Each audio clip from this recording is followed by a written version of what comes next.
reality, my mentality. Everything changes so rapidly, and I'm ready for the never-ending fire. Dancing with my deepest dark desires. Miracles, how empirical. Don't know anything quite as hysterical. Everything around me transpires as I fulfill my darkest desire. As part 3 of the details I found in the fourth closet. We're going to be going from 31 to 45 now, and yeah.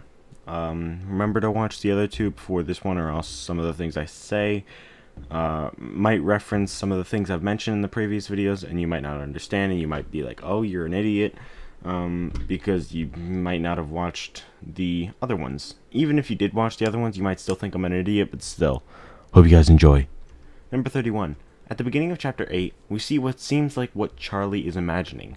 Charlie goes toward a door and hears cries on the other side and yells, "Let me in! Let me in!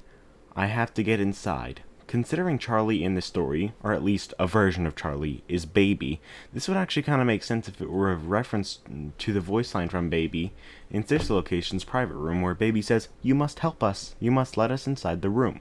Could it be that Charlie is trying to open the door, but Baby is trying to get out the door and into the room with Charlie, or maybe something similar? It could just be like a reference to Baby trying to get Mike, something like that, or it could be nothing, but a lot of these could be, so yeah. Number 32. The Silver Ash Trilogy is made for entertainment purposes for people who want an extra story, but they also have some lore hints. They do help with the lore, but they're not supposed to fully solve the lore. But the Fazbear Fright stories we know are to help us solve the lore. In this book, we learn that Charlie was a series of robots. Obviously, they use illusion discs to make them look human. And does that remind you of any Fazbear Fright stories? Because it reminds me a lot of To Be Beautiful, where Sarah becomes a robot slowly, and an illusion disc makes her look human. What if, rather than further explaining Sister Location, it is supposed to further prove that someone in the games is a robot? Or it could possibly even be both. If someone in the games were a robot, who do you think it would be? Let me know in the comments, because I'm not really sure. Number 32. Jessica has a child's drawing in her apartment. It was a drawing by Michael of all 5 missing children, including himself, with William in the spring Bonnie suit. We also later see this in the spirit world.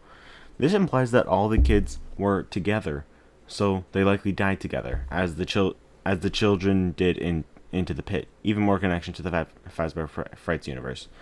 But in the games, the missing children's incident happened on 4 different days, so yeah. Number 34. I'm embarrassed about how long it took me to realize this. Page 210 is when I realized. Baby in Sister Location acts like she's on our side, but turns out to be evil. Charlie here as Baby pretends to be on everyone's side, then turns on them and turns out to be Baby. Coincidence? I think not. Number 35. So, when Baby as Charlie is with Carlton, when she reveals her true form as Circus Baby, Carlton flipped a switch in his earpiece thingy and Charlie wasn't able to see him. Or Baby. She couldn't see him? What if this is further proving what we talked about before Crying Child being... What if this is further proving what we talked about in the last video regarding Crying Child being part of Circus Baby? Or was that in the first episode? I don't remember. I think it was in the last episode. Since in the logbook, Crying Child says through the altered text, "I can't see." Number 36. After that, Baby starts searching the apartments for something. Unclear what, but maybe it's a person. Found, could even be Carlton, since she apparently can't see him. And this reminds me of Infinite VR's Circus Baby Night Terrors minigame, when Baby is trying to find us and we're hiding in the closet. We never move, but she keeps wondering, "Oh, where are you?" Like, she keeps leaving the closet as if she doesn't know where we are. So that reminds me of this. Number 37. Best number ever. Charlie keeps looking up at stains on the ceiling. What if this is foreshadowing the stains on the ceiling in Fetch, which is actually Agony itself? Or Fetch used that concept, or something like that. Number 38. Baby kidnapped 4 kids. Does that mean in the games the Funtimes only killed 4 kids? Because that seems like a small amount. But another option could be that these kids represent the actual Funtimes. 2 girls and 2 boys. Even though Foxy could be a girl, it's hard to tell at this point, but that could be what it's referencing. Number 39. Henry's letter to Jen is kind of reminiscent of his final speech in FNAF 6. Just me? Number 40. Apparently, Henry had created the fourth and final version of Charlie, and William turned it into something evil, obviously Baby. No one seems to talk about this. Is it possible that something similar happened in the games where Henry originally created Baby, and William tried experimenting on it, maybe trying to discover the key to immortality, and maybe his experiments caused it to malfunction, and that's why she can kill, and then maybe like the AI was edited to kill intentionally or something like that? Sound plausible? Maybe? No? Alright, cool. If not though, is it possible that Henry created a different animatronic that William altered? Could be. Would make sense. Number 41. I didn't really think about this before, but throughout the book, commercials for Circus Baby's Pizza are shown. What if this is a reference to the Fredbear and Friends show in FNAF 4? In Dance With Me, it stated that Circus Baby's has a bright red door, which also connects back to FNAF 4 with the door of Fredbear's, further solidifying a connection between Fredbear's and Circus Baby's. Fredbear's from FNAF 4 and Circus Baby's in this book. Number 42. Marla and Carlton, or Marlton as I like to say to not waste time with the 3 extra syllables, find themselves in a funhouse of mirrors. In FNAF World, one of the parts of the game was the Pinwheel Funhouse. Every time you complete a fight in there, the area changes and it makes it distorted in a different way. Kind of like how here, each mirror shows them in a different way. Number 43. The children kidnapped by Baby thought at first that Mangle was a toy. This could be a reference to the Mangle toy in Elizabeth's bedroom. It's also interesting that Mangle was originally supposed to be a more kid-friendly version of Foxy. And while we definitely don't think Mangle is kid-friendly, apparently these kids at first didn't think she was scary. Number 44.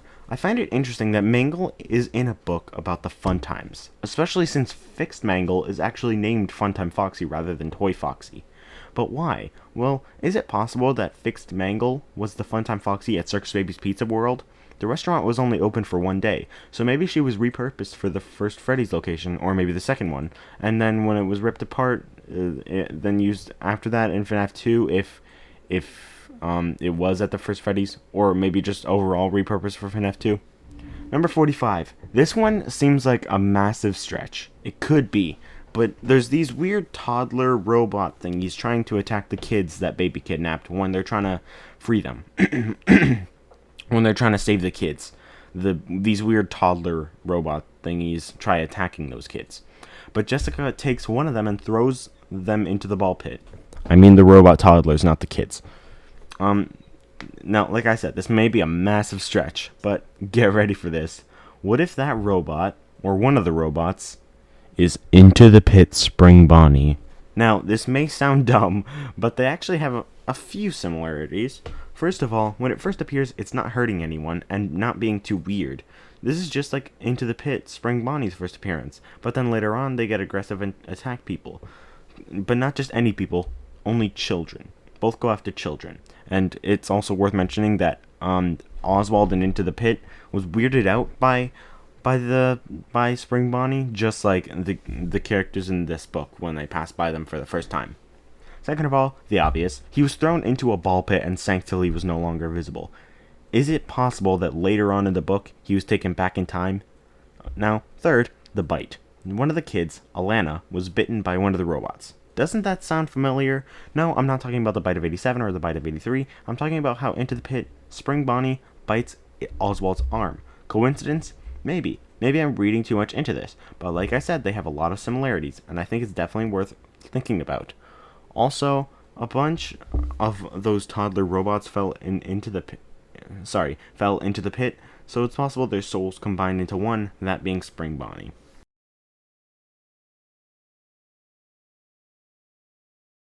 Anyway, those were all the details for this video. Hope you guys enjoyed. If you did, please leave a like on the video, and if you like the videos, please do consider subscribing.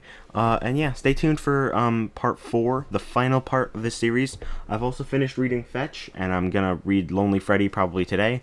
And yeah. Hope you guys enjoyed, and I'll see you guys in the next video. Bye-bye.